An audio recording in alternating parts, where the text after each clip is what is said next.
distinguished guests, brothers and sisters, ladies and gentlemen, friends and enemies. I am happy to join with you today in what will go down in history as the greatest demonstration for freedom in the history of our nation. We are a people in a quandary about the present. We are a people in search of our future. We are a people in search of a national community. We are a people trying not only to solve the problems of the present, unemployment, inflation, but we are attempting on a larger scale to fulfill the promise of America. We are attempting to fulfill our national purpose to create and sustain a society in which all of us are equal. We are on the move for our liberation.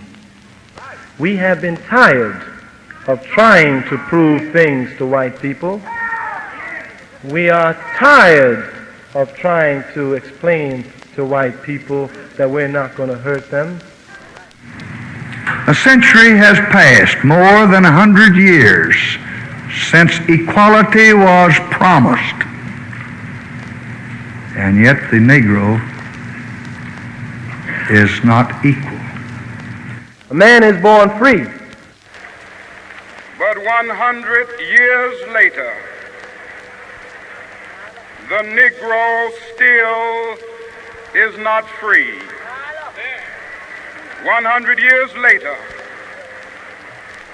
the life of the Negro is still sadly crippled by the manacles of segregation and the chains of discrimination. 100 years later, the Negro lives on a lonely island of poverty in the midst of a vast ocean of material prosperity. 100 years later,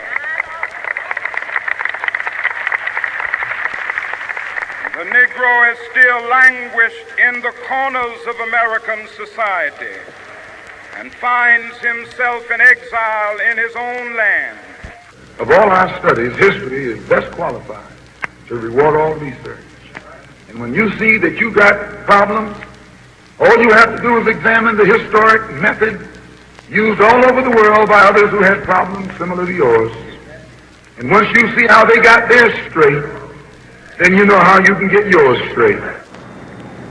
First, we believe in equality for all and privileges for none. It requires the occasional disruption, the willingness to speak out for what is right, to shake up the status quo. That's America. As a first step, we must restore our belief in ourselves. We are a generous people, so why can't we be generous with each other? I don't think that we should follow what many people say, that we should fight to be leaders of tomorrow. Frederick Douglass said that the youth should fight to be leaders today. And God knows we need to be leaders today, because the men who run this country are sick. More is required. More is required of public officials than slogans and handshakes and press releases.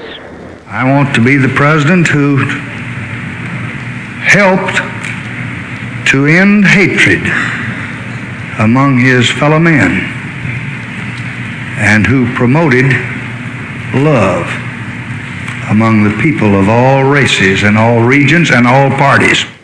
We have a positive vision of the future founded on the belief that the gap between the promise and reality of America can one day be finally closed. We just need to open our eyes and our ears and our hearts to know that this nation's racial history still casts its long shadow upon us. We know the march is not yet over. We know the race is not yet won. We know that reaching that blessed destination where we are judged, all of us, by the content of our character requires admitting as much. facing up to the truth. With this faith, we will be able to hew out of the mountain of despair a stone of hope. With this faith, we will be able to transform the jangling discords of our nation into a beautiful symphony of brotherhood. With this faith, we will be able to work together, to pray together, to struggle together, to go to jail together, to stand up for freedom together, knowing that we will be free one day.